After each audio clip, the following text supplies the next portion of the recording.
Hi everyone, in this video I'm going to be continuing covering some of the material for this week. So again, our objectives for this week are to gain an understanding of the scientific process, develop the skills necessary to evaluate a source for credibility, and understand how scientists communicate about their work. And we're really going to focus on these last two objectives in this video. So what I'm covering here is we are going to be learning about what it means to have a credible source and how we actually take a source and we evaluate that source to ensure that it is credible. And then we are going to further, more in-depth understand what scientific communication is and why it's important to public engagement. And so we will be continuing on that line. So in my last video, I spoke a bit about what science communication is and how it can go wrong, and how it's really our way of sharing our findings beyond the scientific community. Scientific communication does include communicating with other scientists, but science is not separate from society. It functions within society, and so we as scientists have a responsibility to be sharing our findings with society. However, again, how that gets shared can sometimes go a little haywire. So whenever we are looking at a source, we have to make sure that source is accurate, because we can find a lot of sources that are not necessarily accurate. And so there is a way of actually evaluating a source that I particularly like, and it's called the CRAP test, and it relies on the currency, reliability, and authority and purpose or point of view of the source that we are looking at. And so we'll actually go through how we do that. We look at the currency. So we want to know how recent a certain article or piece of scientific communication is. And how often that website where it's coming from has been updated, and determine whether or not it's current enough for our topic. If this is a source covering a historic event, it might not be the most current, and that might be okay. However, if it's a source covering the most recent findings in the evolution of a certain group of, let's say, whales, if that was published in the 1970s, that article is probably not going to be current enough for the topic that you're covering. Reliability means that we need to look at what kind of information is being included in the resource. So is this an opinion piece? Because an opinion piece should be weighted differently than a piece that is presenting results from an academic study or a experiment. Is it a balance? And an opinion piece may actually be useful for you, but how you use that source will be different than how you use something that comes from a scientific study. Then the question is, what is the authority of the author? So who actually created this piece? Do they have credentials? Is this somebody who's an expert in their field, or is this somebody who is just doing this as a hobby? And if they're doing it as a hobby, how long have they been doing that? Who published this piece? Where is the monetary funding coming from for this piece? Are they reputable? All of these are questions that we have to ask ourselves. And finally, we want to think about the purpose or the point of view of the piece, because scientific communication ideally will be simply presenting something, but there may be a purpose behind it. And so if you're using a piece as a source and it is specifically trying to sway you in one way or another, then that purpose might not be ideal for what you're using it for. So I want to tell you a story about how I almost got fooled. Because evaluating a piece of evidence for credibility can be incredibly difficult sometimes. So last year, I had a student who I asked them, as I'm going to ask you all to do, to find a reputable piece of scientific communication that passes the CRAP test. And they thought they had done a great job. And honestly, when I first looked at it, I thought they had done a really good job too. And it's not that they didn't do a good job, it's that This was a really tricky piece to evaluate. So I'm going to tell you about how I almost actually got fooled here and how I totally understood what happened with my student finding this source. So I found this source. Or my student found this source, and I saw it, and it's like this YouTube video about air pollution. And I was like, oh, and the opening frame was this picture. And if you go back, you'll notice that it's a very similar picture to a picture that I showed you about what I think about environmental biology. This is Salt Lake City, Utah on a bad air day, and this is Salt Lake City, Utah on a good air day. And I immediately recognized this for what this was, and I got really excited because this is a topic I happen to be really passionate about for a number of reasons, including the fact that I used to live in Utah. So I started watching this video because I'm really excited about it, and I thought, like, this is so cool. And I was like, oh, okay, currency. It's pretty darn current. This is what is happening in Utah right now. I'm like, okay, so it's passing this currency.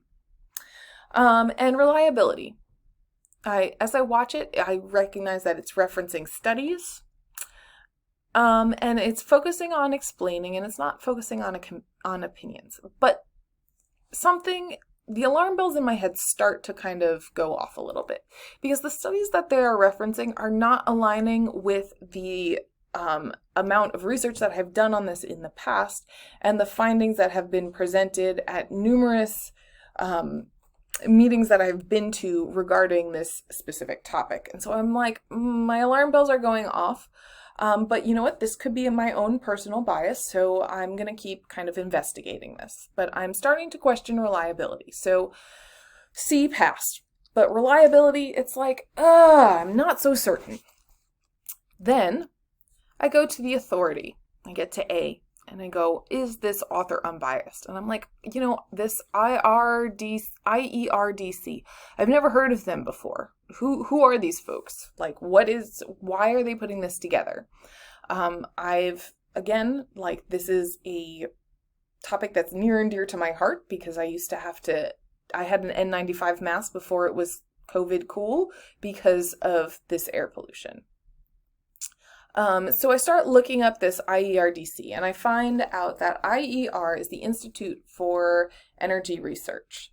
And I open up their webpage, and this is what I see. And the first thing I'm like, what? California has too much solar power? That's kind of not in line with what I've read before. But you know what? I'm not an expert on this, and so maybe there's some stuff that I don't know. So I'm like, this is weird. I think I have to do some more research into what IER does. And so I go to their About Us webpage, and I see our principles, and they talk about free markets, and that they say that they have a solid reputation for scholarly approach to energy analysis. So I'm like, okay. And then I'm looking, they're focusing on free markets. Okay, that's fine. So economics is somehow involved in this. I'm not necessarily an economist, but they're also saying that they're putting together objective science. So they're trying to claim that they are an objective scientific group. So I'm not getting much of anywhere on their website. So I do something to figure out who they are. And I type IERDC into Google, and I come up with a page on Wikipedia about them. And I find out that the Institute for Energy Research is a Washington, D.C. based nonprofit organization that conducts research and analysis in global energy markets. And I keep reading this, and I'm like, okay. And then I see that IER is often described as a front group for the fossil fuel industry. You know, this is Wikipedia, so I have to be like a little bit cautious here, right? And so I continue kind of reading, and I immediately go to these citations here. And what I find out is that this is a set of analyses of the tax filings for IER that demonstrates that filings for IER receive funding from the fossil fuel industry. So this group is not a non-biased group because they are being specifically funded by the fossil fuel industry. And this specific video had been trying to take the blame for air pollution and poor air quality off the fossil fuel industry. So this source fails authority. It is not an unbiased source. However, this source is not totally without its use. It could, in fact, be used as a primary source to talk about how the fossil fuel industry actually aims to sway public opinion. So just because this is not a CRAP-approved source of pure information about air pollution, it could still be used in something. It's just we have to think about how we present that source. So again, I want to kind of refresh that CRAP is a way of remembering how to evaluate a source by going through the currency, reliability, authority, and the purpose or point of view of a source to evaluate how you are going to use that source and if you can consider it an accurate and non-biased source of information. So I want to just really reiterate that CRAP can help you decide how to use a source, okay? Because not all scientific communication is going to be direct reporting on science itself. There are plenty of examples of scientific communication that we're going to get into this semester that are not purely taking an experiment and presenting those findings directly to the public. This is a beautiful piece of artwork that helped when I was much younger, helped raise awareness about the plight of whales. This is science communication, okay? Science communication can provide inspiration. It can be used to gauge public opinion about science, okay? Tweets can be used as science communication, okay? And it can be used to show how science relates to other fields as well, whether that's art, political science, education, you name it. So CRAP is going to be useful for evaluating the credibility of a source and helping you determine how to use a source. So I want you to continue to think about this as we move forward in the course because we're going to continue thinking about science communication and how we communicate about our science.